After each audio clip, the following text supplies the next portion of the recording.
We start by saying YouTube. What's going on? It's your boy Buddha back in the building for another Powercreep podcast. I've got my co-hosts in the building with me. We got Tweaks. What's up, fellas? We got Panda. Hello. Demos the Demented Panda, I should say. The present moment just subscribed. Welcome. Cheers to that. Got the boys in the building. Thank you to everyone who is here for the live recording. We got an update yesterday, everyone, because the Powercreep podcast is late. We were supposed to do it yesterday. I do apologize. Boy Buddha was out of commission. And so we're here on a Tuesday. I feel bad. I feel badly. I was live streaming on Twitch earlier. A couple people came into the chat asking how Milim was, and when I gave them the general news about what I've heard, they were like, oh, well, dang, if I heard this earlier, I wouldn't have summoned. Kind of made me feel bad that we didn't do the podcast yesterday. It's interesting, because, and that's what we always tell people is just to wait for testing, because we generally try to do the podcast, and not that our information is, end all be all, right? But it's probably one of the more applicable resources of having a unit tested. So just wait for general information after testing, because as good as a unit always looks on paper, and we've seen with many units, maybe it doesn't always pan out that way, but maybe they even get better. So you never know. It's true. It's true. That was honestly the first thing I thought of when you're like, hey, I don't feel good. We might have to do this tomorrow. I'm like, shit. People are going to summon for her. They're going to be impatient and go for it. You had some intuition there. You had a gut feeling. So, oh well, we're here today. And like you said, Tweaks, sometimes I've even kind of registered it in the past. Sometimes those initial day one testings don't give us the full picture. It doesn't paint the full picture. I think especially with the character that released last week, including Rimuru, directly after we got off that podcast. After so funny. Kind of, we didn't shit on Rimuru, but it was definitely kind of just like, yeah, he's a good unit and he's here and he's cool because he's Shift Rimuru. Then you jumped immediately into Arena. And jumped into Founding Theory of God and was just messing around with his skills, and I was like, wait a second. Then what's happening? You found the chain tech. You found made a video about that, and I was like, okay, yeah, his value just skyrocketed. So waiting for that to happen with Milim. So to before we get into the deep dive, the boys and I would just spend about 15 minutes kind of pooping on Milim, kind of just discussing what you guys are going to hear us talk about more in depth now. And we talked about that, how with Rimuru, both of these units kind of came onto the scene, and I think were a disappointment in some regard. Both of them, right? But I feel like they were disappointing in very different ways. As we discussed with Rimuru, when we saw his initial release trailer, we all saw that S3. We saw that it possibly looked like it engulfed the entire battle map. And who did we compare it to? One of the best units in the game's S3, Roy's. And then when it wasn't that, there was a feeling of disappointment, at least for me, and I think others as well. Many others. Many others. But then, after using him, after a couple days of taking him into the game, he quickly redeemed himself for the beast that he is. Milim, I think, and y'all can further expand on this, I think she's a disappointment through testing, not because of an initial comparison before testing. Yep. It's the opposite effect, right? Mm-hmm. We were less disappointed by her kit overall. Yeah, she had a great looking kit going into it. And, we knew her ult damage wasn't being anything crazy, but there were some conditionals that we wanted to see through testing, right? Was her special charge rate going to be as fast and as usable as other super fast special charge rates? That was a question to be asked, and through testing to figure out. Was how her skills going to work? What are the mechanics of them? What are some things that she's going to be really, really good at? And those are all things that need to be answered through testing. Do we want to address the Altema controversy before we get into her kit, or should we save that? Do we even need to? I feel like people don't actually know, though. I'll say it. Okay, go ahead, Banda. Those guys don't know what they're doing, and you should not listen to them whatsoever. But give the further reasoning. There is no further reasoning. They have no clue. They don't play the game. So yes, from what I understand, they base units based on paper, so they don't actually play the game. They look at their strengths and everything without looking at or testing their mechanics and how they work in game. And the only reason their ratings change for units is after a little bit of input from the community, and seeing how they place. So them giving Shift Milim a 10 out of 10 to us is actually bonkers, because we have no clue as to where they got this information. Because the thing is, I could see that if it's straight up on paper. There's no testing involved. But after even minimal testing, it took me 20 minutes after I got her to realize that she's definitely not. I mean, to fully flesh out, right? She's just not there at all.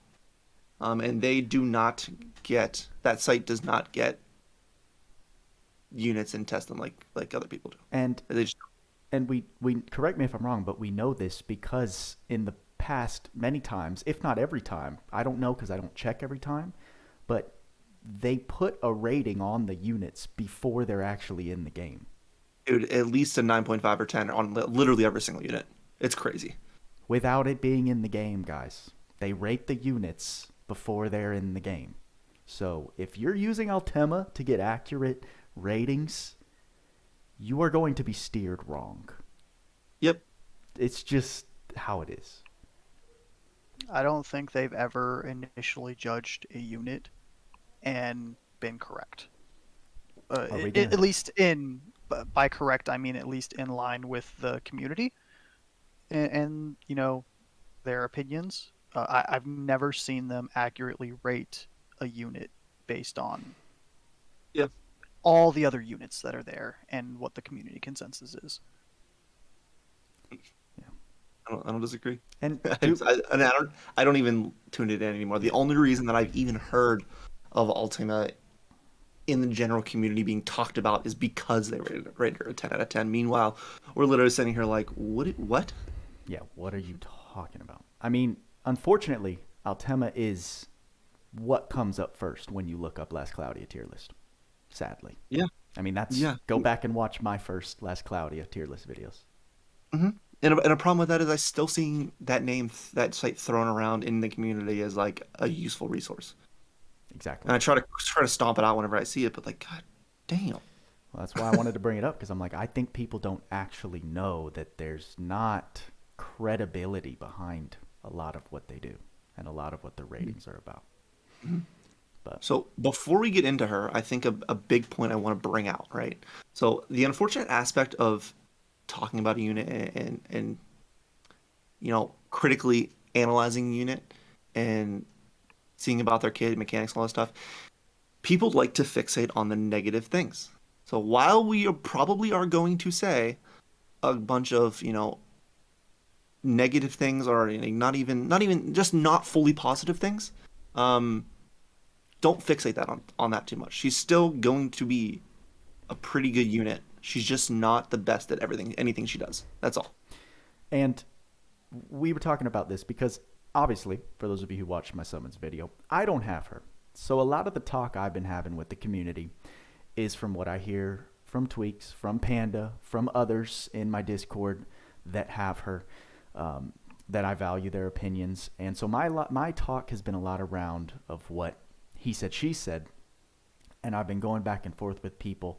So before this podcast, I was talking with Tweaks like, listen, obviously, looking at the meta standpoints at the who does what the best and comparing her to that, obviously we're going to be salty about our opinions. But in all reality and actuality, where does she fit in our current roster of units? And you basically gave around a closeness to Sheeta. That was your initial opinion. Very, very initial. DPS wise. DPS wise, as a not physical dark DPS. Not necessarily utility wise or alt wise or anything like that, but as a physical DPS, like gauging the actual output. Yeah, about that. So she's a strong unit. She's not a weak unit. No, but she has some interesting mechanics that, not like going. It's just a little different. That's all. And we'll get into that a little bit. We'll definitely talk about it. So yes, we're not saying she's bottom tier, trash tier, worse than freaking Hobgobble. Okay. The issue with that is when you say, "Oh, comparable to Sheeta," people immediately think 9.7. Damn, so good. Mm-hmm. But we're not there. Just to preface, we're not there. She's not there. We're not there. You guys are getting ahead of yourself a little bit. We should talk about her first and then do this. Okay, bit. And then do it at the end. Thank you, Panda. There's no context for this conversation. I know, there really is. It's going to confuse a lot of people. You're right. I like the context that there's not. We just like to trigger people, Panda. Come on. All right, so things good about her. I actually do like her art, and I love her sprite. She has one of the best sprites in the game. I will agree with that. I fucking love the sprite. Little dude, dragon so waifu, good. bro. It's so dynamic. It's her. She floats and moves, and it's sick. It actually looks great. Mm-hmm. One of the best sprites in the entire game. No cap. I give the artist Milim, but I'm so happy that her wings are so animated as they are. And right. I mean like animated in like the personification type way, not like literally animated. Although it is both. It's both. yeah, exactly. Like she has one of the most incredible sprites. Art wise, pretty solid. Nothing crazy here. I expected a little bit more like destruction and stuff in her. I guess this is the Dragonova in the background, eviscerating a mountain, but pretty cool. I do like her, that aspect of her a lot. The interesting thing about her. At her skills, let's talk about her skills, because she is a dark attacker. She's a physical DPS with a side of having a pretty hard-hitting ult. But her S1 being 5 hits, 10 dual wield, dash forward. So in both her S1 and S2, dash forward. What does this mean? She's going to be in like a small cone line of sight type deal. This is not a warp. She needs to be in relative range of them in order to jump in and hit them. So if she's far away and she doesn't have her S3 available, she's going to have to physically run to the enemy, which, again, isn't that big of a deal to a lot of enemies, but we'll talk about why that's a little bit detrimental. So her S1, 5 hits, 10 dual wield. It kind of, for flinchable enemies, it kind of stuns them all. And forever what enemy she hits, it kind of stuns them all in place, which is kind of cool if it hits them. It doesn't really group. I wish it was a little bit of a group, but again, it's not that important. He hits in the front and behind, and then comes back. She goes behind and then comes back to her original position, which we'll see when we test her a little bit. Not a bad S1, just a little bit. I don't love the fact that she has to run. Draconic Slash, dash forward for a medium area dark combo attack that launches enemies into the air. What this reminds me of is kind of like Phantom Thief Robin's S3. A little bit, just like hits an enemy up and then just nukes them, or goes up in the air and then nukes them when they come down. She basically punches them up and then punches them right back down to the air, down to the ground. Again, the same thing as the S1. She needs to be in relative line of sight range. None of those skills are perfect line of sight. It's more like a cone. If she gets into the range that they're going to be activated in, she'll jump in and use the skill. As to her S3, Super Dragon Salvo. Instantly close the gap for a wide area dark combo attack, damage cut plus 3,000. This is a 14 hit skill, 28 dual wield. That's amazing. Yeah, it is pretty good, to be fair. What she does here is she warps in, but against flinchable enemies, she will push and one single enemy to the farthest wall that it can go to. So she basically drags one unit all the way to the end wall. What that means is that she's going to warp in, hit one side of the enemy, drag one to the end wall. She's not going to drag anyone else that it should hit. So if enemies are grouped up, contrary to what Shifurimuru does, if enemies are grouped up, she will single-handedly specifically pick out one unit, drag them to the back wall, but leave all of the other units that should have been hit where they were. So where is this useful? I have no idea. Nowhere. In places like PvE, where you're fighting flinchable enemies and, you know, mob enemies, she's only going to hit one unit and push them to the back wall. Now, if all of the enemies are grouped up against a wall or whatever, she's going to have her bigger hits when after she warps and pushes. Most of her hits are after that. So if they're all grouped up after that and they're still against the same wall, great. But if you hit a group of enemies that are all in the middle of the map, she's only going to push one enemy to the back left wall, and it's only going to hit them. So what is the point of that? Don't know. No clue. Where it is not useful is in PvE mob waves. It's not useful in arena, especially when you're trying to group up enemies to, you know, nuke a bunch at once, because AoE skills in arena are very, very potent. This is not that. If they're all against the wall, great, it'll hit them all. If the main, I think what we were talking about before, I think I want to bring up right now. The main change that I would have loved to have seen, which we would be having a completely different talk about this, is if her S3 grabbed the entire party that it was hitting and moved them. Which, it doesn't have to be a huge AoE, but at least a small AoE. Because even if I stack them all with Theo to the smallest micromillimeter whatever shit that they are, and push them all, that would be fantastic. But even the tightest one, she's only going to pick out one unit and push them, which doesn't make any sense. It's counterintuitive to most content. Now, I will say, when an enemy is unflinchable, it doesn't matter. She's going to stop on the unit and not be able to push them. So she's going to be doing her full damage kit against most bosses who are unflinchable. So not in all content is this going to be that bad, or I mean, not that useful. She's still going to be hitting like things like in the Charybdis fight, other bosses in the world. Most are unflinchable, so she's going to just get her full damage potential out on them. So this context does not really matter. It's still a 28 dual hit skill against non-flinchable enemies, which is sweet. With a nice damage cap. It's a super nice damage cap, and she does have, that's one of her best things, is going to be her damage caps, because she needs it. So, being the unit that she is and seeing the kit that just came out, one of the biggest hype points was her special. Dragonova, powerful dark combo attack to an enemy. Oof. Which, I don't know about you guys, and I actually, you know what, I do know about you guys. Most people are pretty disappointed that this is single target. Being a friggin' literally massive beam cannon in the anime. Looking how it does in the animation that we have, basically we're saying, how could it not be AoE? It's a giant hyper beam. Giant. So yeah, many people are very, very confused by this, including us, why it is single target. Now, so getting past the fact that it's single target, that's already a downgrade. Like we don't love single target alts. But where does she fall in the spectrum of, can she compete with the best single target alts in the game? Because if she's going to be hammered as, you know, in her traits and such, as such a alt attacker pretty much, as one of her niche abilities, where does she fall in that spectrum? So let me give you some numbers here. We're going to go at fully max enhanced. So before we get into it, her trait, right? It will boost at the third time use of the ult, it's going to boost to her max potential. Okay, so we're going to talk only at the max potential.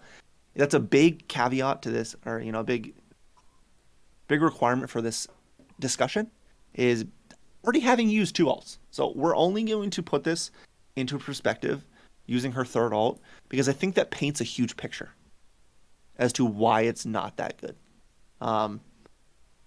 Her third ult at max, fully max enhanced enabled, she's going to have a 97,999 hit, or 99 damage hit on her special, times 25 hits. That's going to be, let's just call it 2.45 million. So almost 2.5 million. Okay. In the same scenario, and that's on the third alt only. In the same scenario, being single target, what are the other alts in the game that compare with this? The next highest alt in the game, so she's at 2.45 million. The next highest alt in the game is Loug, who has a hard cap alt of 99,999, but has 28 hits. He is hard capped at 2.8 million basically. 2.8 million damage. Where does that fall in the spectrum as well? There's one unit that has higher damage. That's a fully enabled single target alt Shift Alice, being 2.88 million. Okay? My girl.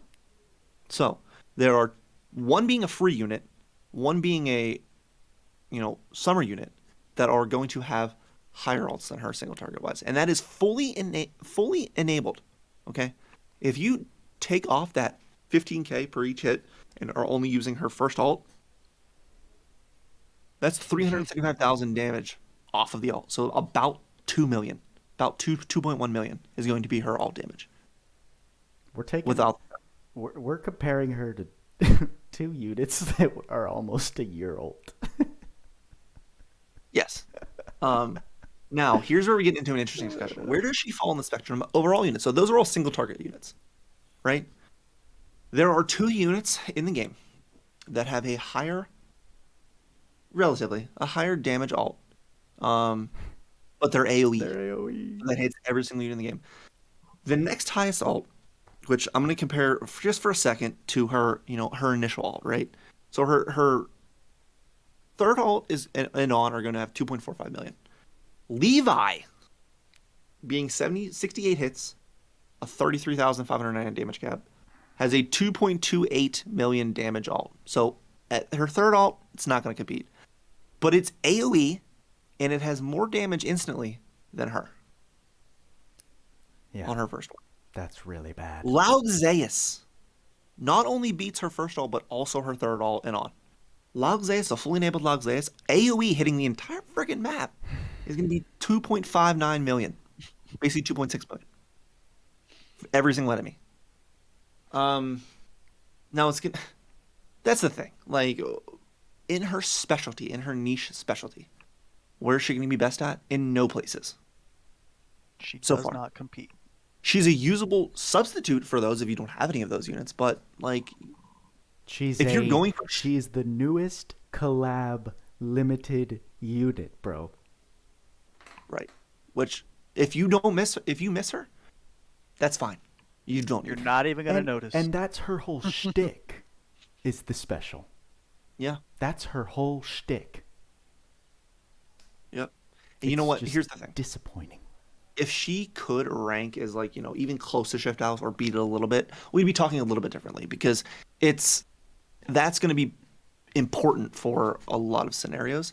But even then, let's talk about her skill charge rate since that's a big drawing point. One of the main points of discussing her special is what was her skill charge rate for her special going into it. Because if she had a fast charging special and you needing to use 3+ specials in one single wave, how are we going to do that with a normal special? It has to be fast, right? Wrong. It's not fast. It's a normal special rate, which means she's not going to have the ability to spam this like a Tinkili, like a base Alice, where it kind of should be. If they want you to use it 3 times in a single wave, I think so. Mm-hmm. I think so. And, I mean, as much of the community pointed out that I also kind of noted, the fact that she has, like, no special charge rate skills or passives was a kind of a red flag. Huge news. Huge red Now, flag. how do they not give her skill charge? I don't get it. The special charge? Charge special? Yeah, charge special. Mm-hmm. It's for Mm-hmm. boss waves only. It's only Alice has it. But like, how? That's what she does is single target bosses. Yeah. With her special. How do you not give that to her? So here's the thing. Now, while that was important, that's something that was left out of her kit that we noticed.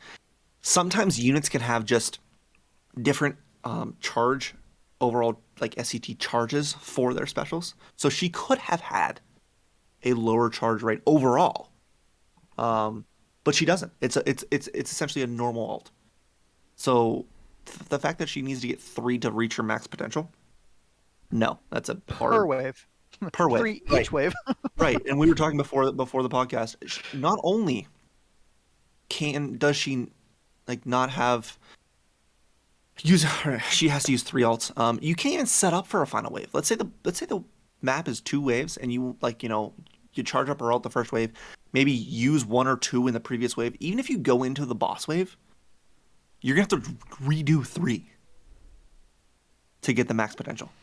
So I think judging at her max potential is kind of just like an additional cap, right? And unfortunately for her, we're gonna have to only judge her without her boost. Right.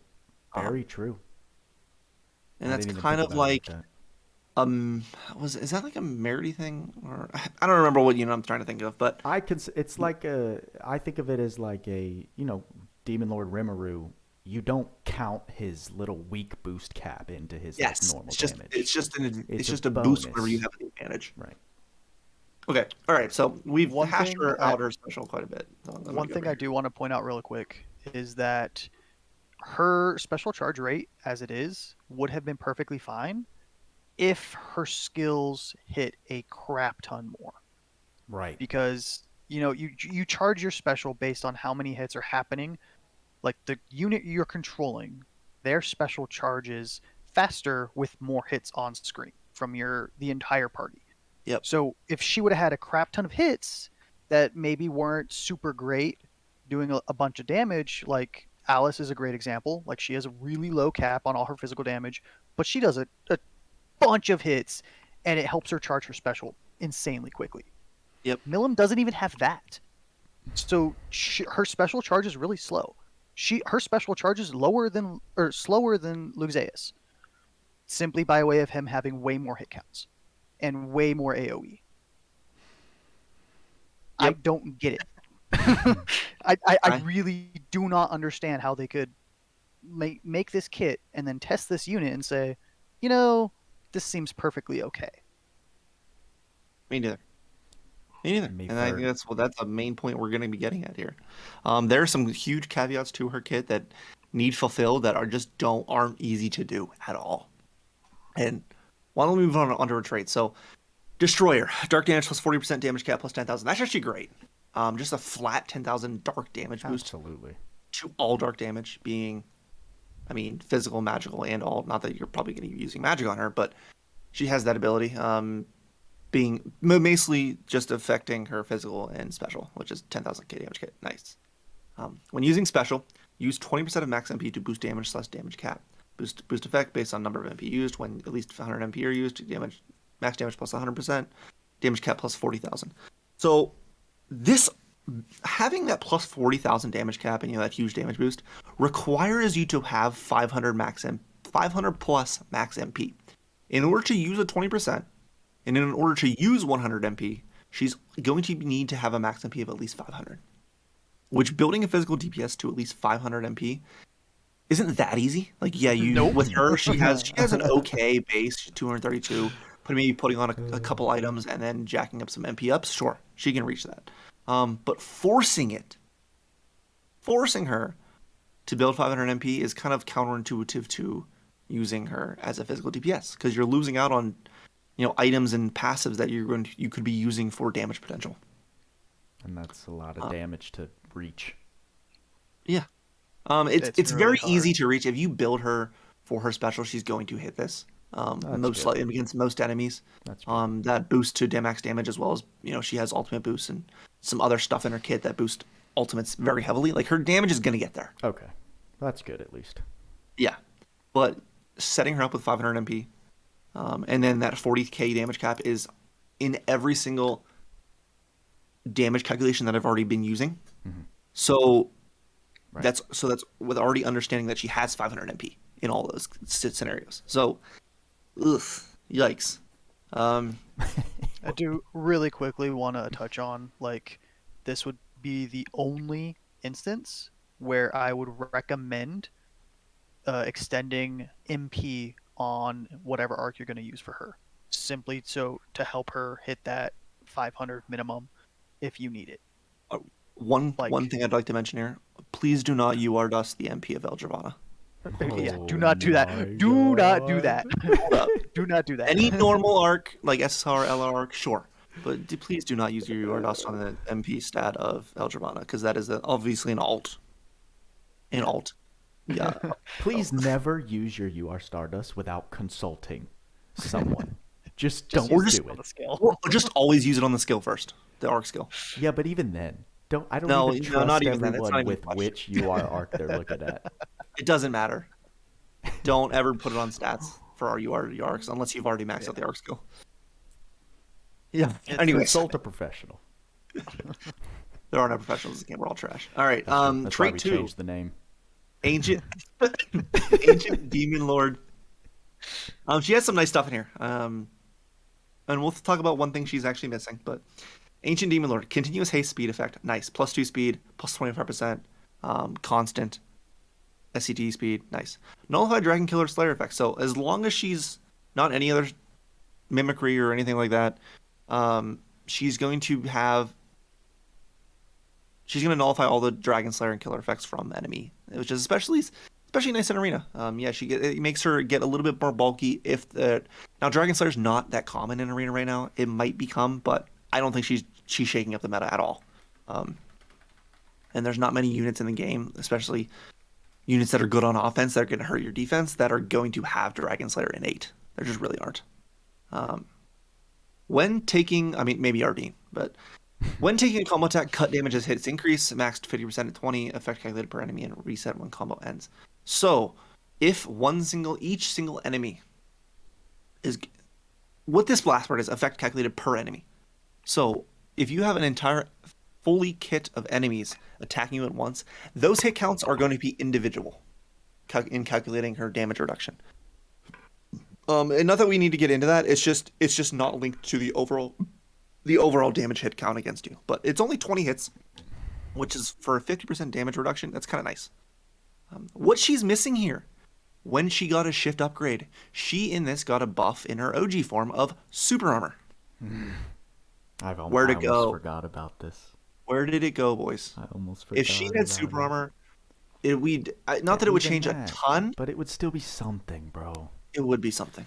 And I thought that I thought that was the writing on the wall. I thought it was like, look at OG Milim's buff. She has super armor. Her shift's gonna have super. No, that's not the case. Absolutely should have. Somehow she got less effective in her new form. Well, not maybe necessarily less effective, but definitely would have been amazing. I'm just saying, apparently her OG form doesn't care, but her new form, she does get flinched if you poke her a little bit. You add armor, you get less flinch resistance. Somehow. She has armor in this. Right. Doesn't have super armor. Right. She has literally a bikini in this. Nothing. Has super armor. Right. Makes riddle so me that. much sense, guys. Riddle me that. But yeah. Yeah.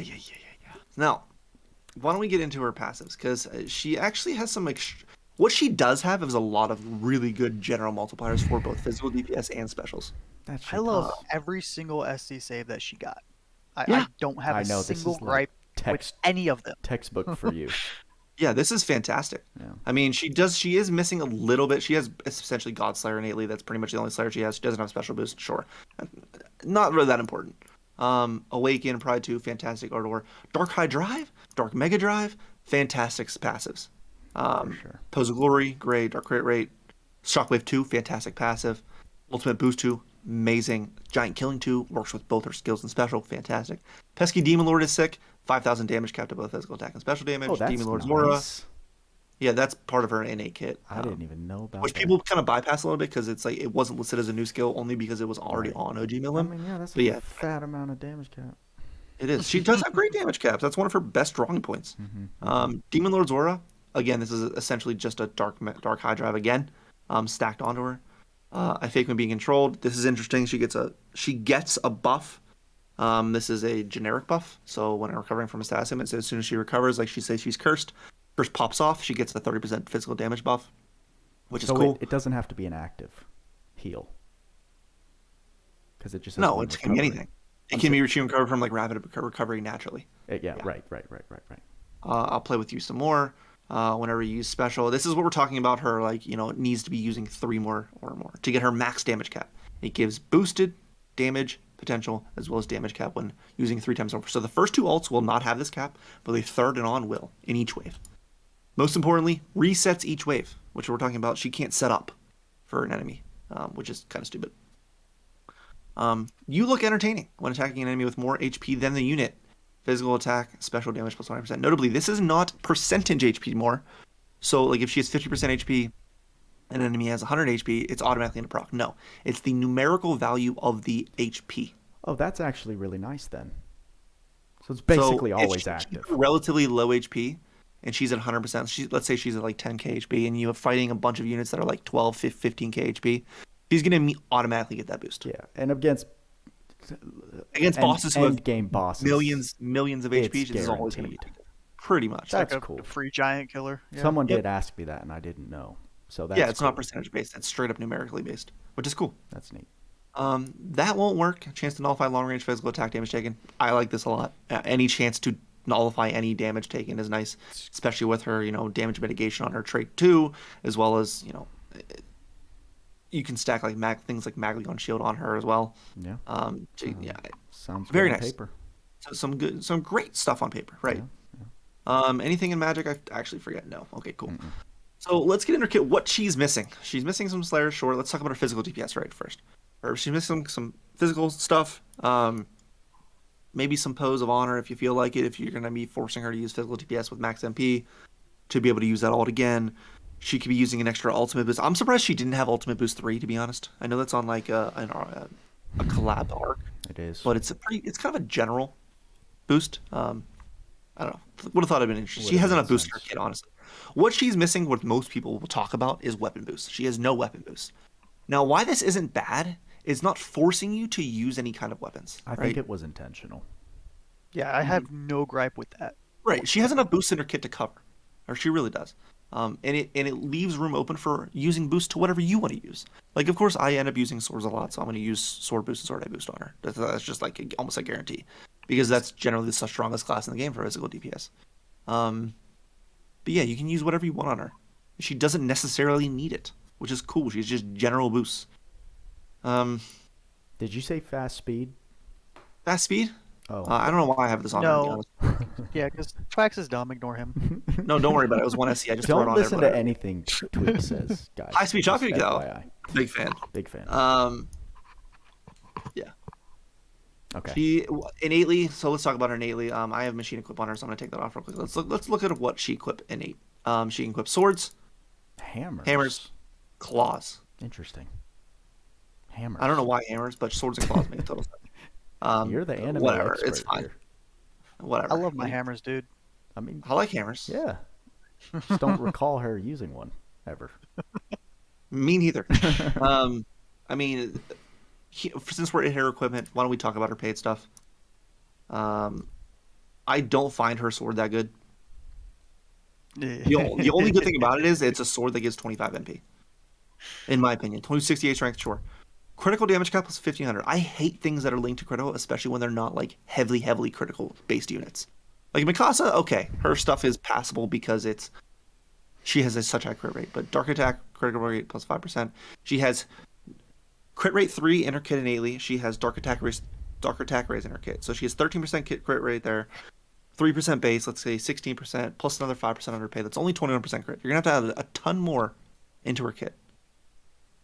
Yeah, to get full boosted out of her crit potential. I don't see this as very good. I don't see any value in that whatsoever. Yep. Chance for critical to deal critical damage, or chance for special to do critical damage. Who cares, honestly? Sure. The only thing that you're going to be wanting in for special is to cap her damage, which you should be trying to be able to do anyways. This is only useful when you're not doing that, which is like very early game. And probably mid game. Like, against the enemies that you're fighting early game, I don't see how she's not capping on her special. Like I just don't see it. Fair enough. I don't like her sword at all. I did cop it just because maybe in the future it'll be useful. And this was before I tested her.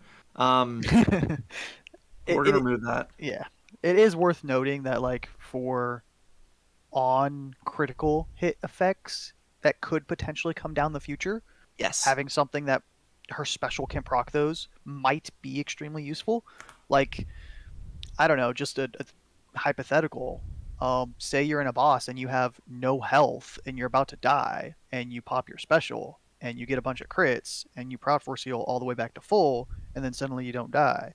Might be something you want to do. I don't know, but there could be a situation like that where having criticals on her special could be useful. But other than that, like, it doesn't exist now, so No. who knows? One of the main things I think of crits are useful for is Star-Lord Arc using pursuits. So Yeah, that too. she may be able to compete a little bit higher damage potential, because using an arc when you have 90,000 damage, using an arc instead to get damage cap for pursuits, but not using an arc for damage cap itself, that's generally pretty useful. So she gets a little boost of damage there, but most people just won't have her paid, and I don't think her paid should be in the discussion of how crazy useful she is. Milim's Battle Gi, her armor. While I do think this is good, okay, it essentially forces her to become a non-deep dual-wield DPS. So if you're using her in a battle that she wants to be charging special gauge, which this is generally good for, right? So plus 15% special gauge charge at every battle start. So if it's multiple waves, she's going to be getting 15% every time. And has a chance to nullify damage taken, dark attack damage cap plus 3,000. Sweet. What she's not going to be able to do is dual wield doubles your special charge rate effectively. She's not going to be able to use that if she's using armor. I didn't put that in the dual wield. Why dual wield is the best video. That's this is going to tie back to hit counts, building your special faster. You're half as many hit counts with a single wield, which means you're charging half as quickly. So without dual wield, even with this armor, it's still a 15% nerf technically. If not more. Because here's the thing. More. Oh, more. If you're going to be putting her out with her armor and you're not using dual wield, like, if you don't have dual wield, sure, then use it. Absolutely use it if you don't have dual wield. But if you have dual wield and you're not using her as a top tier physical DPS, like that you're trying to make her into a top tier physical DPS, you're basically nuking her potential all the way down to only a special attacker. Because she's going to have half DPS at that point, pretty much. I don't know. I don't really like it. I caught it just because I see value in it in the future. Yeah. Because that battle start plus special gauge plus 15% is pretty nice. It's just it's not going to have its effect everywhere. The only place I could think of that I would find that effective in the current game is Arena. Mm-hmm. Like if you're trying to eke out a special in Arena somehow, I don't know how she's ever going to do it with her abysmal charge rate, but that's the only situation. And even single target. Single target. Yeah, no. Yeah, I don't know. That's just or Tower of Trials maybe, but even then, dude, it's just not in love with it. It feels bad. Everything about her just feels bad. Yeah, I mean, and we're not going to go into her like equips and stuff, but she's a general. I would build her as a general physical DPS, dual wielding, sure, and then using her ult whenever it comes up. Like you don't need to focus on. You shouldn't focus on her ult because it's not AOE for general content, and for bosses, if you're going to get her ult, great, use it, but like, it's not going to be game breaking. It's nothing that we haven't seen. We've seen it for almost a year already. Yep. And why don't we go into testing and I'll show you what we mean about her skills, because I think that's one important thing about, what we talked about before, seeing a unit on paper and then in physical testing, how it can change the dynamic.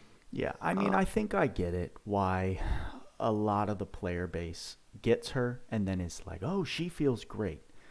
Anytime a unit has a feature complete kit, I didn't put her stuff on. Where, she has big fat meta damage caps, right? I mean, what is it in total? Up to like 18k with her S3 naturally? Even more than that. Even more. Way more. So yes, her damage cap is for sure on a meta status. It's just that it's also not anything we haven't seen. But going back to my original point, with a casual player, just building her out, she's going to, quote unquote, look impressive because she doesn't need much to deal big numbers. And use damage. To do what damage? Beige damage. Beige damage, right. Big It doesn't take damage. much to do beige damage. And that's very appealing for a casual player because by not having to do or have too much available, she can deal a lot of big damage, and I get that. And it can give that perception that, oh, damn, she's so good. But it's just a different scope when you're hearing it from these guys, Tweaks, Panda, and even myself to a certain degree after playing this long and seeing what that true end game experience is like. You start to develop a different lens and microscope that you put these units under. And overall, she just doesn't make sense. But one of the things I see in your chat being talked about, and I think we talked about pre-podcast, I believe, we haven't talked about this yet, is why are people thinking that she deserves true dual wield? I don't think she deserves it. I think it would have made this discussion go a completely different direction. Probably, but with that being said, if she had true dual wield, there's no way her caps and stuff would have been even close to this, what we have right now. Why so not? They would not have given her a 5 million special. They just wouldn't have done. No reason not. I don't think. There's no Because reason. listen, Tweaks, when you think about that, you think about like how far that ascends the current max performance of the game of like top tier units. But 100%. most It'll of be dangerous. the people, I know Panda, you do too, but I think the general reasoning is just because that would have been further pushing the power creep in the special area. That's all that the reasoning is. It would have been a huge boost. I know, it would have been like double, literally. It would have been double, almost, the current max damage that we can achieve from special. Potentially, yeah. Which, that is game-breaking. But I think people want her to be game-breaking in that sense. Fair. I wanted her to be great too. But I fully disagree with that. Really? I do not think that is game-breaking whatsoever. Oh, you don't think it's game-breaking? Yeah. No, because, okay, where is that going to be breaking the game? Sure, if you have Great War Ruin, I guess. If you're one of those lucky people with Great War Ruin level 10, sure, that might break some things. But, I mean... That's hilarious. That's hilarious. I don't know. It just would have pushed her past anything we've seen, and the fact that she's literally... There's nothing that she offers that we haven't seen. That's what feels so bad. And so the thought of true dual wield on her is alluring because it would have given her something we've never seen. That's how I see it. But here's the thing. I understand why Levi and why Shift Alice have true dual wield.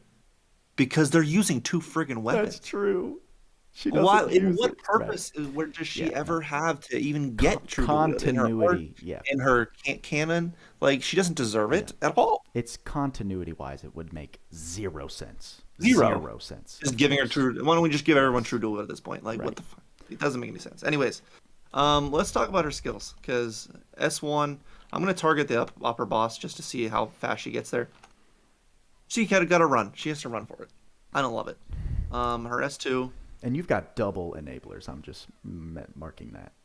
While yes. I'm looking at the damage cap. Let's go to rest 2. Let's go run over to this guy. Oh no. A little bit further of a lunge, but at the cone, as you nothing say. crazy. Yeah, she's got the cone. And this is like I said, she jumps, pops them up in the air, hits them. Cool. Where does her S3? So let's go use Theo. Actually, you know what? Actually, I gotta turn auto off. I want to see this because I haven't seen this happen yet. So. You know how I run with units, right? Like I use Theo and then I murder them all in the middle of that. What you're gonna see here is I'm gonna group them all up. Is she's going to yeet to the left side one friggin' enemy and not even hit the rest. So let's use Theo. Let's group them up. S3. Get your Kleenex, boys. Why? Oh, God. She picked one enemy out of the entire group and put them over here. One. Look, they're all over there. They're still untouched. What's the point? The only situation I could think of, like, okay, throw it on me, please. Lay it on me. In any sense where this would be somewhat like, okay, yeah, I could see that maybe being a not horrible thing, is like you already mentioned, unflinchable bosses, and then maybe off on like some weird tangent, a really tanky arena unit where you just want to get them out of the way and dead instantly. Because, I mean, she's going to hit hard, but only to one single unit. I see, yeah. I feel like Maybe. that was you're trying to like make reason where there's no way that was their reasoning, bro. Oh, for sure, There's not at no all. way. I'm trying to like Yeah, you're trying to not justify what they did, but provide a potential use case for the shit storm that we got. There's no other unit that pushes and it's only one unit. No, No and that's the other thing. unit. This is where it could have been amazing, right? If she would have pulled the entire. Theo clumps them up on the same exact pixel, pretty much. If she would have brought the entire friggin' grouping all the way to the left, and it doesn't have to be that big. Like it could be like a very small AoE around where she hits. At least something she pulls multiple enemies away. That could have that's a drastic difference in the effectiveness of her skills.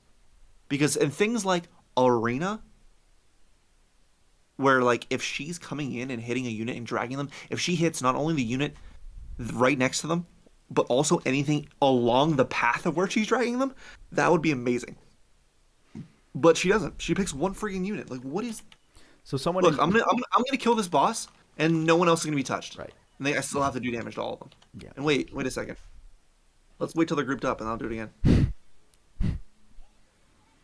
Actually, right here, if I was to target this one, I could potentially hit him. grab the second one. Oh no! But then he moves walked out out of of the way. range. He walked out of range.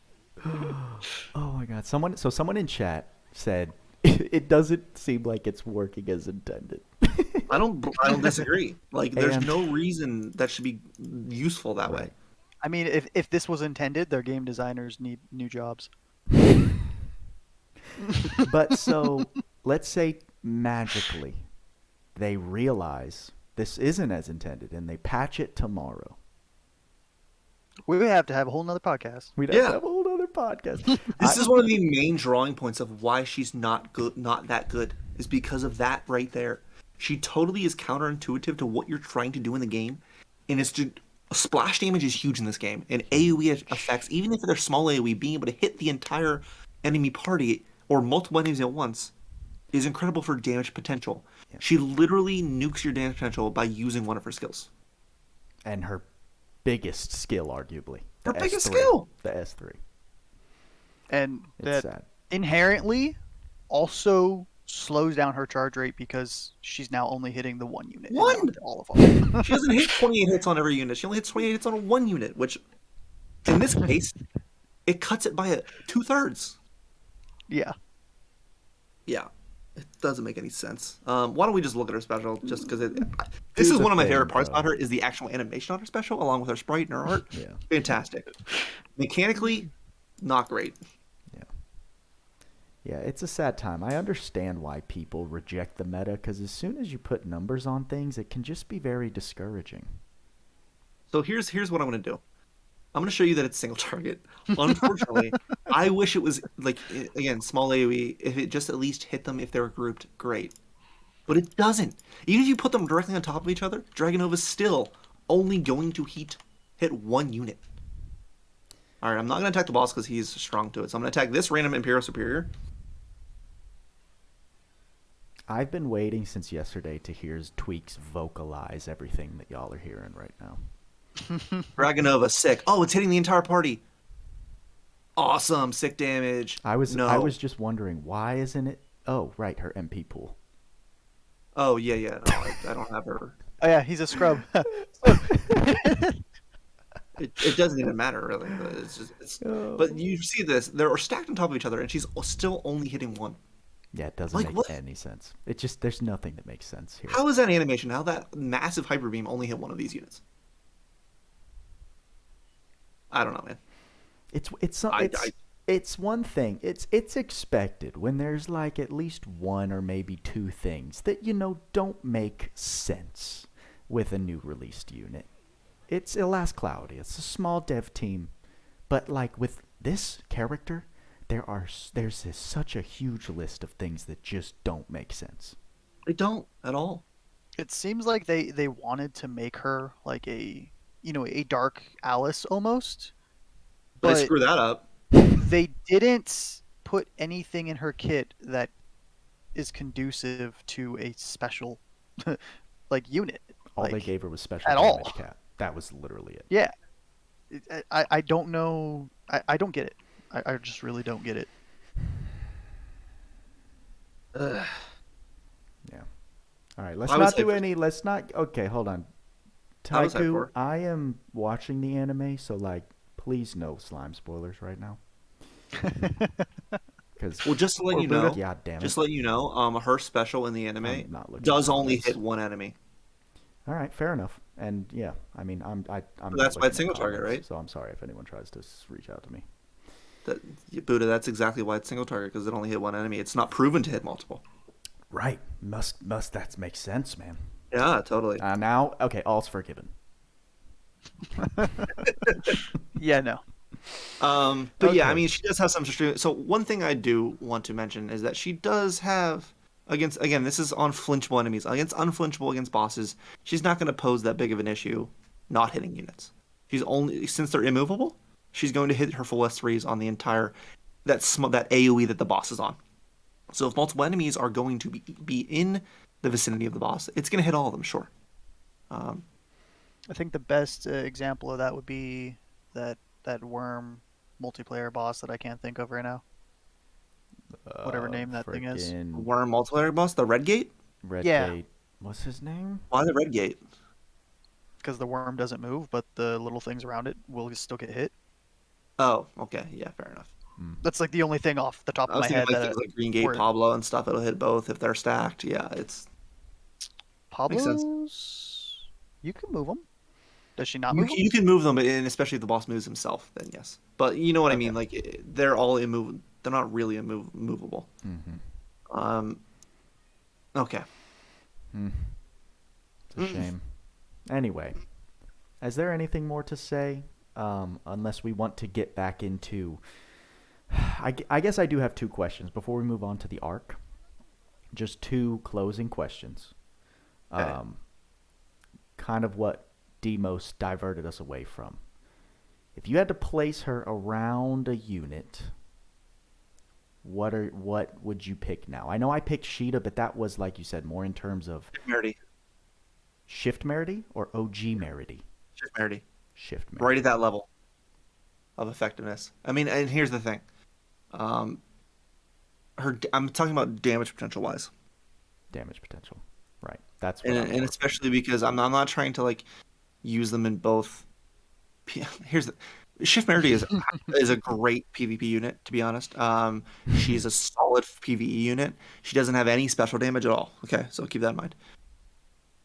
The physical DPS of Shift Milim is very strong. I will give it that, especially against unflinchable enemies. But in places like Arena, no, she's not going to be a good. She's not a great Arena unit. She hits hard, sure, but her S3s run out. The Like S3 if is she the has no problem. movement, The S3 she has is the no problem. movement. Yeah, I don't know. When Nish asked that question earlier, and I was talking about the tier list stuff, I put her at right at that level. She's not going to be game breaking. She's not going to break your game. She's secondary in alt damage. But dude, I don't know. What are you guys' thoughts on where you put her?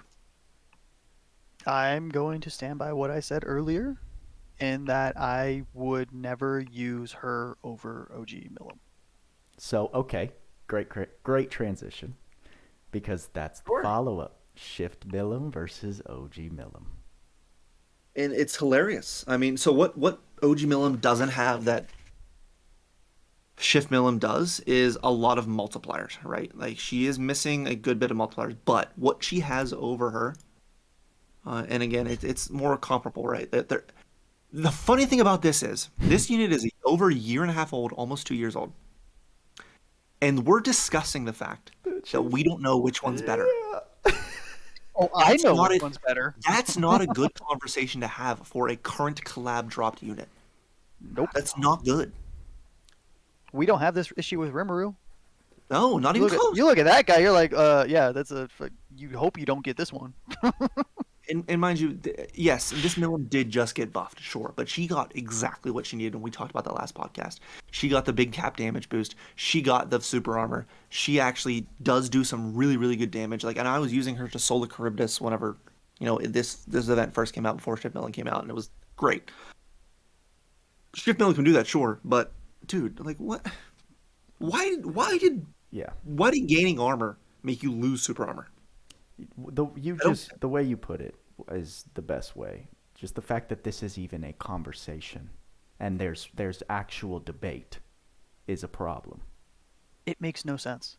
It's a problem. I will say, Uh-huh. One of the biggest factors to why I would always pick, regular Milim over the shift Milim is her fluidity. She is fluid as hell now.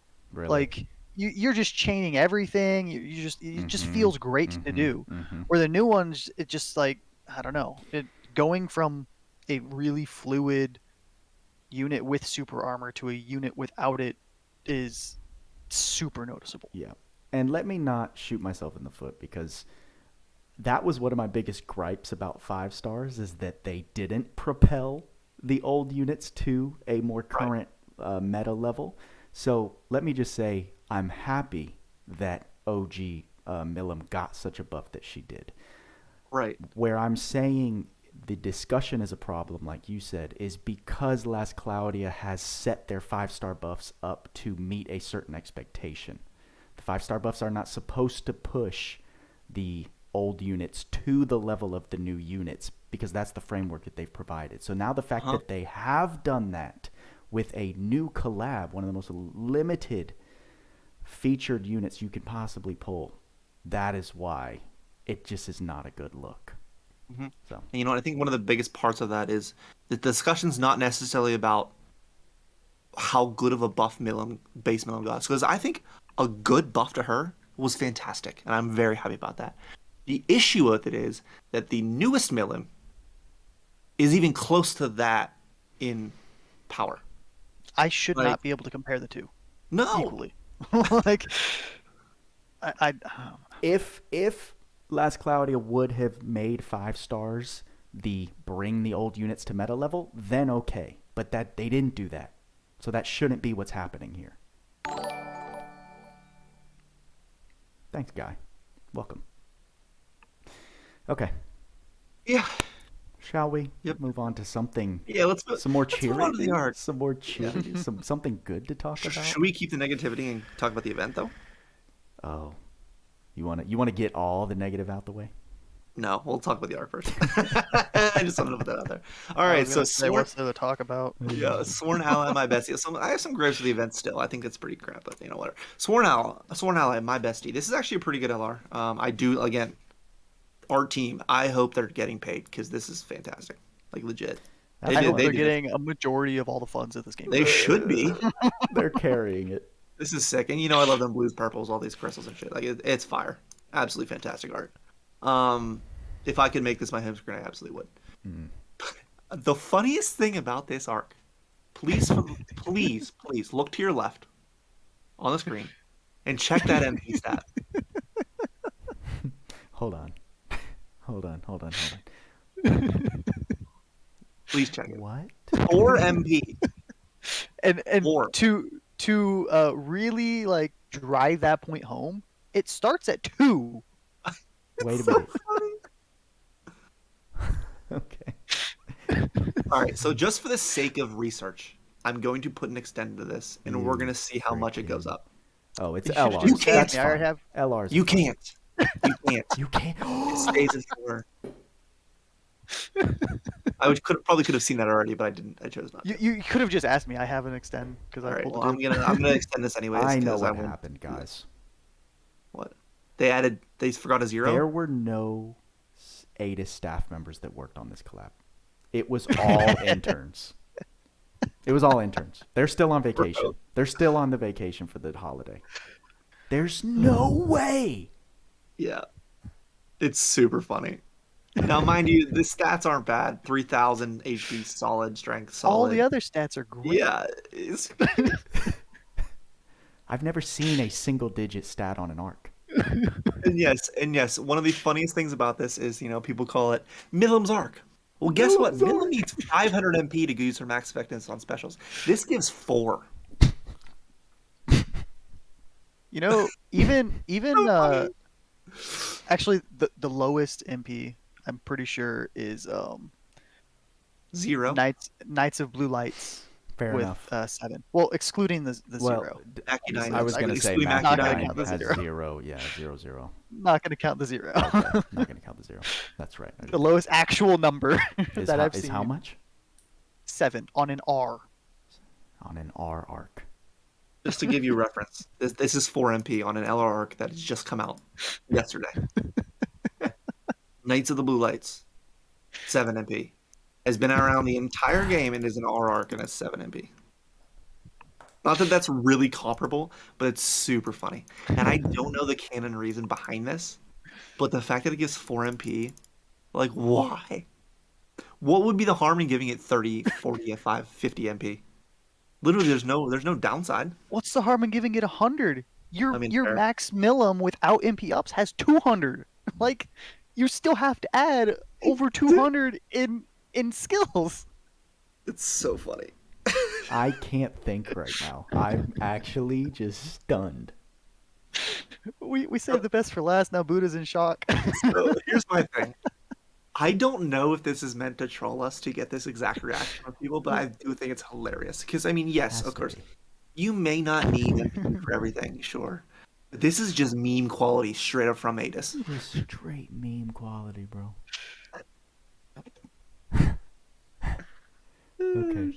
Okay. So good. I can't So believe good. that's how we open. I was so ready to, like, pump up this You didn't arc, even see bro. that. And that's how we open. I mean, the arc in general is Oh good. no, It's we pump it up for every other unit besides Yeah. New Milim. Yeah, right. Oh my god. Okay. All right, so let's talk about its passive. Dragon type only, strength plus 25%. I think this is similar to the other collab arc. As long as they have the dragon type, they get strength plus 25%. I don't know. It's hard to tell, or I guess I probably could test it and should test it. If they can only be dragon type, if you can't have a mimicry on and be like a soldier mimicry and shit like that, would it negate it? I don't know. Not really too worried about that because this isn't like a crazy equipable arc anyways for general content. Even PvP and even multiplayer, it's not that good. But when a multiple party member other than the unit is revived, revive the unit once per wave. So if a different unit is dead and they get revived while you're also dead, you get revived with it because you're besties. Okay. All attribute damage taken by unit minus 10%. Kind of nice. When another ally unit is equipping this arc, damage cap plus 1,000.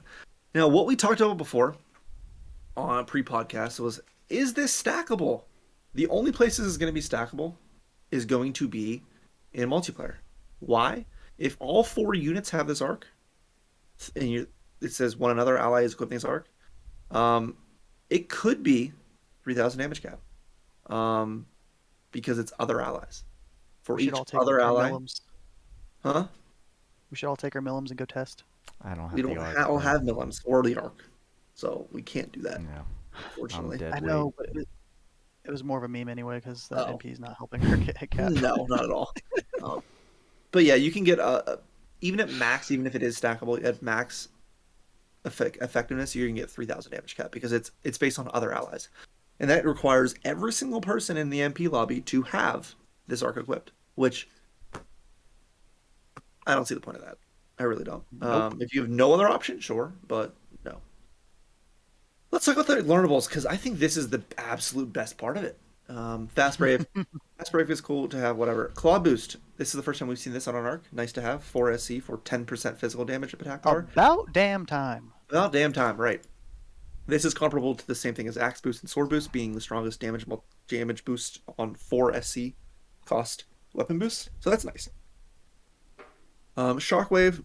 Sure, I like seeing more things of Shockwave, even though they definitely could have put something else here. Unbroken Promise. I think this is pretty cool. This is definitely a unique skill that you're going to be wanting to put on your supports that are reviving people. When reviving an ally with unit's active skills, restore unit MP 30 and SCT 15 seconds once per wave. The unfortunate fact is this is only once per wave. If this was every time, it would actually have very, very good utility. But if you're using a high resurrection on M30 per se, she's going to basically get that MP back, and that's some SCT 15 seconds. So, yeah, nothing broken. It's just like for that one-time use, maybe it'll be effective. It needed to have, in order to us to use it to break stuff, in which case breaking mechanics of the game, it needed to not be only once per wave. Yeah, and whatever. and you guys kind of talked about this before the pod. I think about this. You have to, like you just said, you can't put this on the unit that you want to get revived and get these effects. No, it's like it reads when reviving an ally with unit's active skills restore referring Same to unit. a unit that is doing the resurrection. Yes. Yep. Mm-hmm. And then Dragon Geyser. Dragon Geyser always. I mean, we're seeing more of the geysers. Always nice to have. I hate that these things are on LR arcs, but what are you gonna do? Does hurt. Can't really do it after the fact. Besties. This is the MVP of the entire. This entire banner. This entire banner. Yeah, I was gonna say the collab, but no, probably not the collab. Besties. If one other ally has Besties equipped, physical/magical attack damage plus 15% for 5 SC. Notably, this is not a buff. This is a passive. So, when 2 units in the party have this equipped, both of those units will get the 15% physical and magical attack damage boost.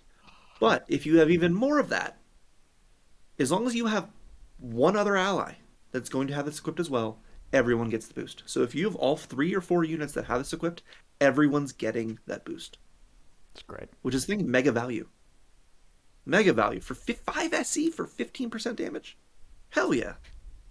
No, I mean, this isn't necessarily usable in solo content, but like in general, you don't need to use this. There's other stuff for solo. But yeah, very, very good skill. One of the best skills we've seen on an Ark in a long time, to be honest. Yeah. And I like that it's both physical and magic. Yeah, absolutely. Mm-hmm. Let's compare that to a Beast Alliance for a second here. Oh my god, Beast Alliance and Heroes Mod are such trash. You get, what, 5% stats for each other unit at max 15% stats. But you need to have all units in your entire thing. All 4 units need to have this Beast Alliance. And that's 11 SC each. Per unit, or for this each is unit. 15% damage for one other unit. Damage mods, guys. For my newbies 44 out SC there. Super good. versus 10. Besties is awesome. I can't wait to teach to all my arena units and have everyone doing 15% more damage. Awesome. Because I ain't capping there, for sure. Yep. Arc Ether. Rimuru's Vessel. It's essentially just another form of auto revive. The stats on it are quite nice, though. They are. 30 everything, including MP, 300 HP. Yep. I don't know. Again, I don't have this Arc Ether, so I don't know exactly how much a slightly recover HP means. But assuming the HP hits 0, auto revive, probably at 10% HP and then slightly recovers, probably like 30% HP. I don't know. I think it's 10%. Because isn't that what determination is? Slightly recover? Determination? Determination. Yeah. Why don't we check that out? Here. And I'll check it real if quick. it is, determination is a 10% heal on lethal blow. Let's go to determination. I know it's what, 7 SC? Mm-hmm. 6. 6. This is why I don't put it this way. Hold on a second. Let's what just. Is this? Oh, it's because you were showcasing the passives. Yeah, it's terrible. I never want to see it again. All right.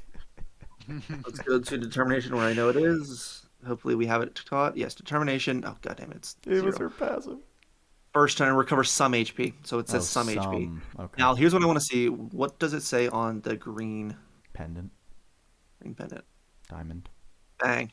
It's decoy. It's slightly recover, which means it's 10% HP. Okay, fair enough. 10% HP then. I mean, honestly, more ways to get revives is useful. So it's just super. I don't hate it. Mm-hmm. No attribute ailment, no attribute resistance, no ailment resistance. I don't love that, but no. But cool. yeah, that's what I've told others. Is like anything with a revive stack is just better than most already. Yep. For the majority of situations, you're gonna want to use it. Yeah, I like it. I like this arc. I'll be the hater and say I'm never going to use that accessory. Yeah, probably not. I mean, maybe arena, sure, but like that's like not something that you play generally. So that's true. I will say with the way arena has changed, revive stacks are not what they used to be. Not when you can nuke everything in the corner with a shift removal. Oh my god. How good does it feel, Buddha? Oh my god, bro. I actually like doing arena now. It's crazy. Yeah. It's once you crazy. get, and that's the funny thing. And this is what we experienced last summer. Once we have a unit that just can nuke everything, it becomes fun. It's amazing. It's amazing how that changes. Because I mean, this is what I'm referring to. Roy is when Roy came out, he was just absolutely disgustingly busted in arena, and still is. Still is. But The yeah, best, I would say. that's the same emotion that we all went through Mm-hmm. getting him, the people who got him. So If you're not using him in arena, please you should be. do yourself a favor. Who's fighting me? That's rude. I won one? Damn. All right. Collab event. Collab event. I think an important thing about... Oh, yes. Hello. I haven't done my clears yet today. But an important thing about this event, we get a whole new second tier. This last hard stage is going to give 15 souls of Milim, so definitely farm that if you're going to be bumping up her souls and grounding her out, sure. The high difficulty challenge is pretty funny. The Feast of the Demon Lords. Oh, it is pretty Right, funny. that's the new one. This is the newest thing. And now people have been... I don't know if people were necessarily struggling with this. It is not an easy battle if you're a new player. But as an endgame player, it's extremely funny because Milim has like 1 billion HP. Yeah, she does. But the great thing about the battle is you don't need to touch her at all. Right. We are looking at... You kill Rimuru, who is like, 4 million HP or so? Yeah. And the battle's over. So, funny story. Yes, I actually took this battle on during the stream I did on Twitch. And I thought, okay, Rimuru's creature, that's fine. I'll use Creature Slayer. Milim's dragon. And who's my best boy? I'm bringing Ardeen. And did you forget about her... Okay. Well, I didn't even... I did. I'm not going to cap. I did forget about the Slayer, but that doesn't change the damage cap. No. So I go in, switch to Dragon Slayer, target Milim. I'm blasting her with 60k dual wields. Full stocks, because I have UR at Council of 10. And when I'm done, I see she has like 5% of her health gone. And I'm like, what? So funny. Wait, what? I was so freaking confused. Luckily, Rimuru was catching some of those shots, so his health needed like a couple S3s and he was dead. And then the event ended, and then it all clicked. I was like, oh, interesting. So one thing that I will say, realistically, the only way to kill her, is using Gobble. Oh, the insta-kill. Yeah. So you know what? Should we do it? No, we shouldn't do it. But yes, his S3 has a chance to kill enemies. Yeah, I mean, probably not. A lot of honey elixirs, if anything. That's hilarious. Which makes you want to do it even more right now. So we're going to do it. We should do a fun little gameplay segment on stream. Just a little side. We've got a nice crowd in here. Thank you guys for being here. Yeah, we're gonna go kill Milim. Again, we're not gonna beat the battle because I'm bringing Gobble. I don't care about the battle. What we're gonna do is beat Milim. We're beating Milim, the actual challenge. The true challenge. Let me put Duel on him. Yeah, sure, whatever. Doesn't matter. Pipe. Literally doesn't matter. Pipe him. Aw. Pipe him? No, we don't need the break. I'm just gonna go with. But it's funny. It is funny, but make sure I have purple ore on here, and then we're good to go. Yeah, we're fine. You're good. He's built. He's ready I think to go. like he's pretty my much favorite ready. combo now is that axe and the New pipe, players. and just like oh yeah, just destroying Oh, break man. bars. it's so satisfying. So anything that's not a boss unit can be killed by Gobble's S3. I think that's just something that should be said. So we're gonna go in this, and he's gonna have 5 stocks. Wow. And then So Milim, 60% chance each.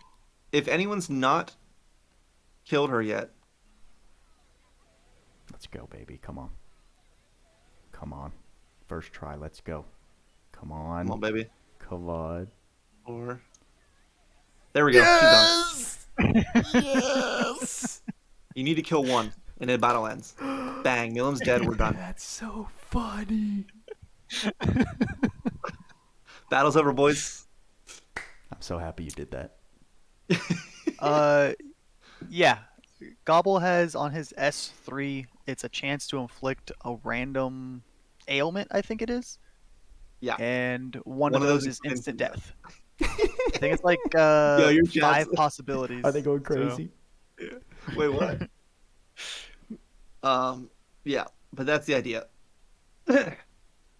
That's awesome. So I'm going to go to his S3 real quick. So one of these things is immediate death, MP damage, HP absorption abilities added to debris bomb. This is a fully enhanced trait to fourth awaken, right? That fourth enhanced tree. He gets these 3 traits, and basically each hit has a 17% chance of insta killing. So or each use. Long story short, build Gobble, not shift Milim. So fun. And by the way, I mentioned that we're not going to beat the battle. I actually didn't realize if you only have to kill one of them. I didn't either. That's what made it I even thought it was better. actually Rimuru. That makes it hilarious. I apologize for saying that. That's so funny. You might be the first person to ever kill her. I doubt. I'm sure other people have used Gobble for this meme before, but yeah, that's pretty funny. I mean, this is the first time we've gotten this quest. I think you're the first one to do that, bro. I'm probably not the first one. Maybe not the first one. To have it recorded, sure. Thank you for putting it on the podcast, bro. Yeah, no problem. But yeah, so Slay Crib, that's the rewards. So let's talk about the rewards. They revamped these a little bit. Okay, yeah, I didn't pay attention at all. I don't understand why the hell. Okay, so they wanted to make it easier for us to farm. The only thing they did for the God version, they made the battle a little bit easier, sure, but the only thing they did for consumables wise and for trading space wise, they changed the multiplayer reward from 2 to 3. Yay! They're just trolling. This whole update was a troll, bro.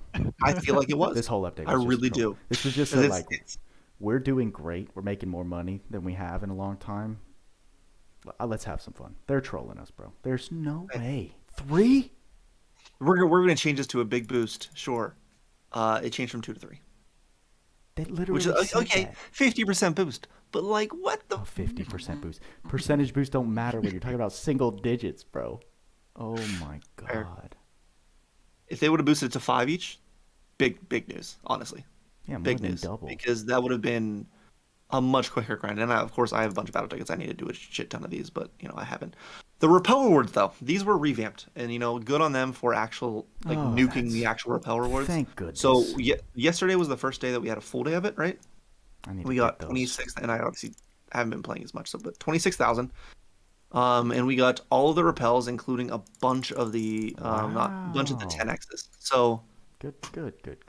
Yep. So we're on that trajectory again today.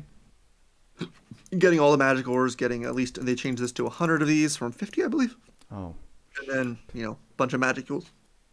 So that should be nice. Getting throughout the rest of the event, we should be able to get a bunch of stuff and clear out the trading shop. Because what's more important than the trading shop? Honestly, nothing. Getting these magic ores is important. Free grimoires, free mega clusters, free LR dusts. You got Ethereon, Mother Souls. Like, there's a lot of really good stuff in here that we want to clear out, and we need the materials to do so. So I'm glad they revamped this. They dropped the cost on they dropped the overall repel rewards because the community was not hitting that, and there was a severe overestimation as to. I feel like it was a miscalculation on someone's part. Again, intern Kuhn running this collab, it had to have been. Yeah, I don't know, but pretty cool. Not a lot more people would be interested than we're. You know what's so sad about this event? It is 1,000 times easier to finish a lobby joining rather than hosting, because everyone and their godmother is hosting multiplayers, and you literally just sit there in the lobby, and no one joins for like 10 minutes. Oh, that's horrible. Chuck. Yep. So I will say, if you're trying to burn tickets, just do it on solo, on Nightmare. Make sure you're stealing. Make sure you get that 10. But like the fact that it takes years to, if I was to burn through all these tickets, this would take me like an hour and a half, and that's only what like. Yeah, the only time I've successfully gone through a whole run is when I had a party of 4 that did it with me consistently. Right, and that's the way to do it. If you find people to do it with you, do that, because that way you can quickly burn all your tickets. Like, I would suggest us to get together, maybe not now, but somewhat, if we build up a bunch of tickets, just to sit down, and because they go through pretty quick if you have a full party. Absolutely. It's just super annoying if you don't. Yeah, I came to a really sad realization. I didn't do a slay yesterday. Oh. Yeah. I haven't done any in like a week. Yeah, so I didn't. Well, that's not surprising. You just don't get. Yeah, Panda. The event is just not fun. I'm going to go back to what I said on day one. This is a horrible event. I don't think I've ever played a worse one in any game in my entire life. Really, it's that bad for you? What is there? There's just one boss, but I mean, isn't that what Attack on Titan was? You could use Gobble and have fun.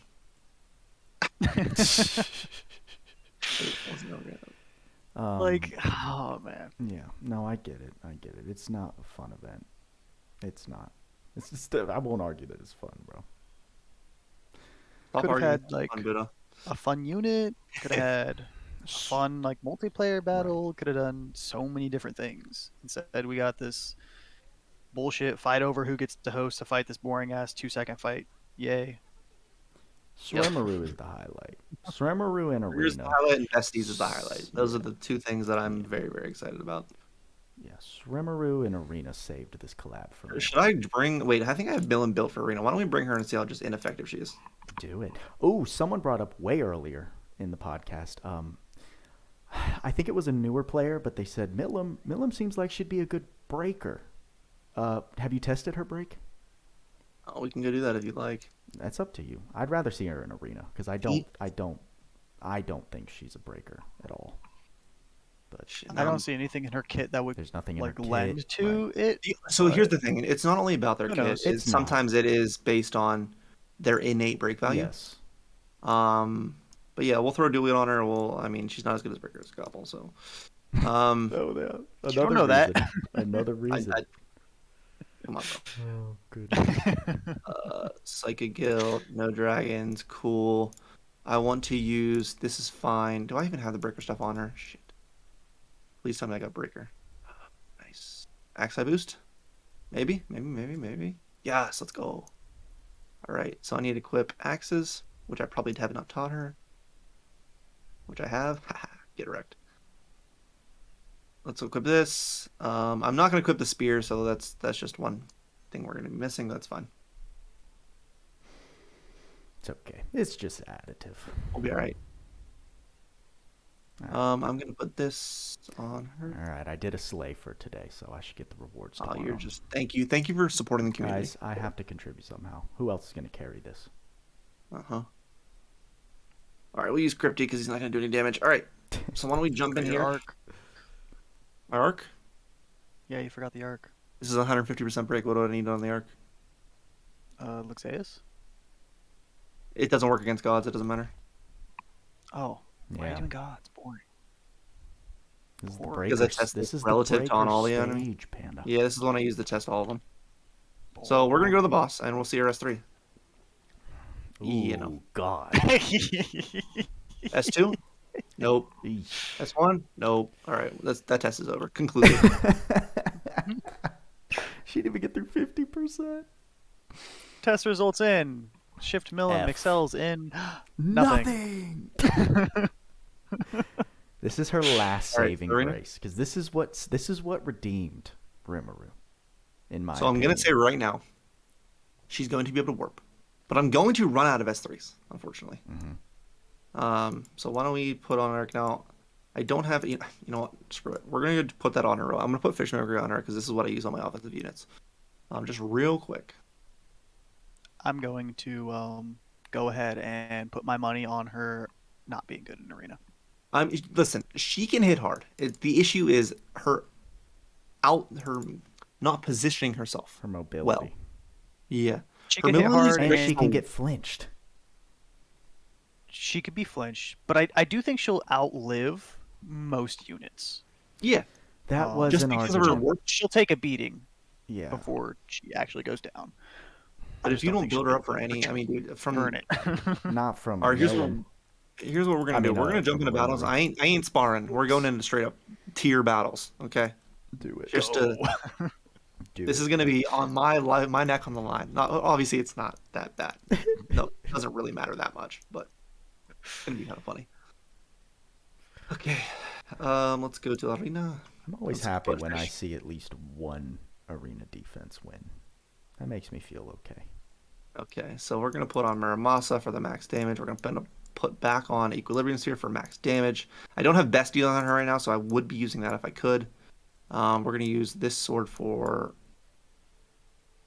I do wish I had I don't want to use her besties. sword. I think I want to use something else, honestly. Do I want to use an axe? I probably want to use an Whoa. axe. I'm taking a picture of this. I wanted to use a bow, realistically. Damn. Okay, I mean, so fast speed, I'm it's an not idiot. like we have a great bow or anything. I know. Amazing bow that I'm you gonna go can put it on. use. I'm gonna go put it on. Okay, rehashing. It's Putting not that like on. we have an amazing spear that you could use too. Yeah, well, not she can equip either of those innately, so we're gonna go teach her something else. Okay, well, it takes like 2 seconds to teach you this shit. I'm just I know saying. that. This That's is why I'm the doing it intermission, now. guys. Go to the bathroom. What am I teaching her again? Go A bow. get yourself some water. I wanted the bow. I actually need to go to the restroom, so I'm going to take that advice and BRB. By no means is she trash. She's just not going to be game breaking. That's for people asking. She's definitely not trash at all. She's just not what we expect from a supposedly bonkers collab unit, or should have been, really.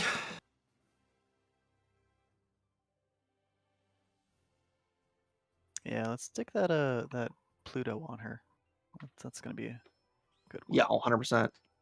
That's going to be best in slot in many places. Probably always. I would wager. I'll say it. I don't mind. For Dark Attackers, yeah, it's one of the best equipments. I'll risk being wrong. All right. What can I take 2 SC off of her with? Fish, good. Bow, good. 2 SC, where you at? You don't have prisms to put on her? Not yet. How? I don't know. I'm trash. Like, what do you want from me? Okay, I'm gonna take this off, and I'm actually gonna take. Don't we Something get like else 2 now? for free? We tripping? Am I tripping? Yeah, I have 94 SC, dude. What do you want me to do? I don't have You the third didn't one get yet. any out of the shop? Oh. I thought you Thought I was better than this? Nope, you were wrong. Okay, we're just gonna do that. That's fine. Okay, so equipping this thingamajigs. Bang, bang, bang, bang, bang, bang. Cool. That's an extremely strong bow. And this is the party that I use. So we're gonna jump in and kill somebody. Raymer, you don't count. Chris, do you count? Goodbye. Yes. All right, well, it's 19 points. We'll do it. I'm probably gonna lose. Like, once you have a DPS that does not, what formation is this? Magician? Chris, No idea. what are you doing? All right, so I'm going to kill Little Bit first because I don't like her. Okay, we're gonna kill Levi now, and now I'm out of S3s. Rip, and now I'm getting attacked. And I'm probably dead. Nope. What's going on? I'm just running out of S3s and all my movement's gone. It's fine. He popped all his S3s and only took 1 life. It's great. I mean, I'm not saying this is the best team to test against, but like I know she hits very hard, and I have literally 1,000,000 multipliers on her. She just now she's running. Like, I think we all understand that she's going to hit extremely hard in arena. It's just A lot of units hit hard in arena. Yeah, it's just a matter of It then becomes how efficiently that's how much effort you have to put in. efficiency, mobility. Shin hits hard in arena. Shin does hit hard in arena. Let's go against Koi, because Koi's got a pretty good team. I got to take out Roy first, and then go to Loug Zeus, and in the meantime, I might die to Loug Zeus. Even though he's a god, sure, but S3, bang, dead. Okay. Okay. Okay, he also doesn't have any revives, it seems, so we're just gonna. And I'm running, and I'm not doing any damage. Ew. Like, yes, you can do this, and she's getting kills, but you don't have to do this. That's the thing.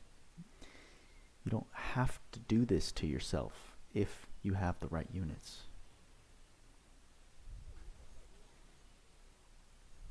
Mm-hmm.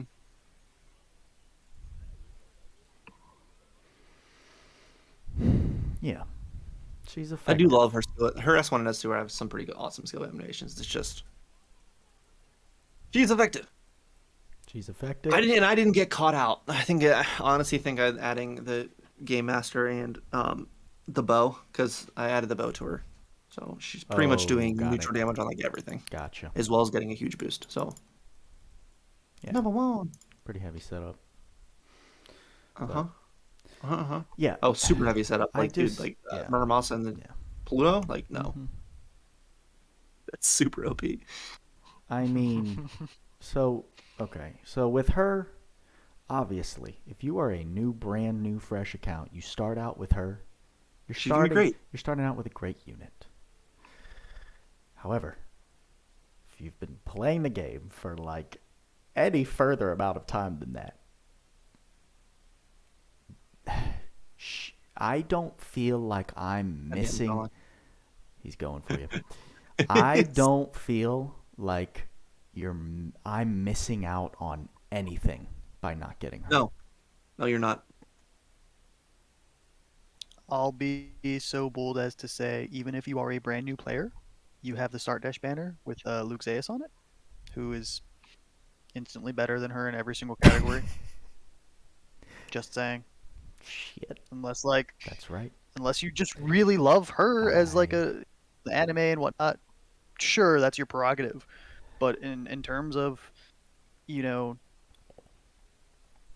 I guess meta, power creep, viability, Loug Zeus is better than her in every single category. I forgot you have Loug Zeus on a rate up opportunity.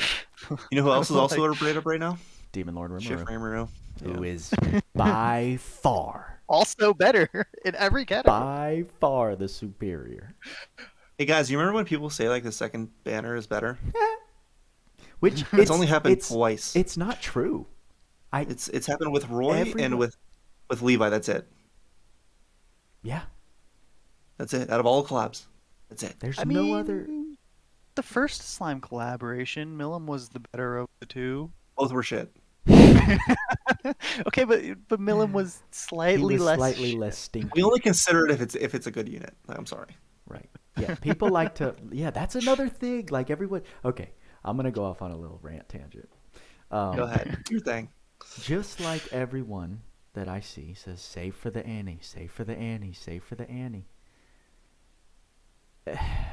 I just propose the question, like, what are you saving for? What are you expecting? What are you expecting? Speculation. You're saving for speculation. Which is fine. It's very general, common advice that stays true to many gacha games, that games drop a new level of power creep during the anniversary. They provide a lot of bundles. They provide a lot of values. And okay to that. Last Cloudia, we don't have a lot of historical proof that the anniversary ever offers a new level of like must summon power creep. Nope. So no anniversary have we've ever had has had a bonkers unit. Okay. None. So there's that. And then that just leading to another thing, another conception I see so many people in the community have, which is the second unit in these collabs is always better. No, they're not. No, they're not. A2, 2B. One was not better than the other. Very comparable. Very comparable. Gen and Chrome. Completely different roles. Completely different. Yep. Completely different roles, both extremely useful in their roles. You can't really compare them. Okay, if I had to compare them, I'd pick Gen over Chrome every single day. Sure. That's true. But they both have their uses, yes. They're just not really comparable, to be honest. Yeah, it doesn't mean. But okay, well there you go. Gen was the better, and he was released first, in your opinion. Right? Also true. So, like I'll say he's better all day long. I don't care. It's only happened twice that the second follow-up unit is better, definitively, objectively, than the first unit.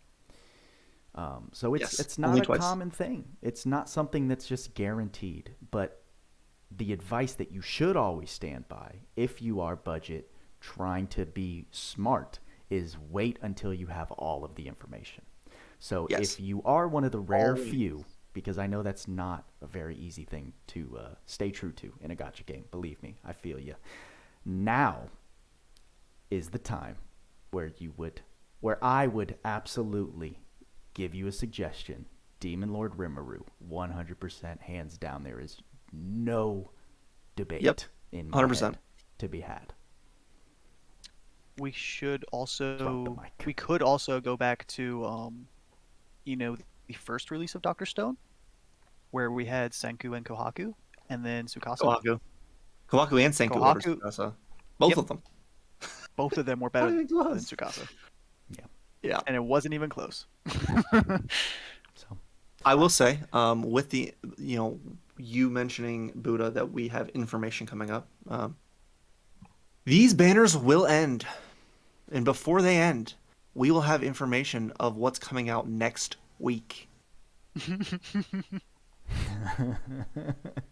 are you We telling on that the every people? week Are you, schedule now, wink- boys. are you telling Wink, the wink. people to wait? I'm just saying, like, there's stuff coming out next week that's coming after the collab. There's what do we have last collab? A unit directly after the collab. So don't think that there's not going to be anything right after. There's probably going to be another unit after this, which is nuts. There were 2 DOH units after last year's collab, after Right. the Stone rerun, before the anniversary. There were 2 And DOHs. So mind you, the banner on Annie is going to be around April 15th. There isn't exactly a month between this collab ending and that, which means they have a time enough for 2 units. But what that means is the 2 weeks prior to the Annie, there's going to be a unit release. But the 2 weeks prior to that, there's probably going to be a unit release as well, which ends up being this next week. So they're going to fit 2 more units in here before Annie. I wouldn't say gonna. That They're sounds Probably, very high high probability. chances. Very high Yeah. probability. for sure. I think that's a pretty good place to wrap up the pod, unless you guys have anything more you'd like to talk about. I'm good with it. I think we've gave her enough attention, to be honest. So, all things considered, 10 out of 10. All things considered, gobble greater than SMilim. Panda, anything from you? I would not pull on this banner if my life depended on it. And with I that- regret that I have her now. Oh my gosh. And with that, guys, I think that's all we got for you this time. Thank you all so much for coming out to this one. Thank you to my co-hosts for not disappointing. I was ready for an hour and a half plus of just kind of pooping on Milim here, and I'm not disappointed. But again, we preach a lot of the salt for entertainment purposes, also because we are very disappointed, but please don't overlook what we were saying. She's a great unit. She's a good unit. She's not a bad unit if this is your starting unit. Don't take that. Just, I hope that we got our disappointments out clearly and objectively, and it made sense to everyone.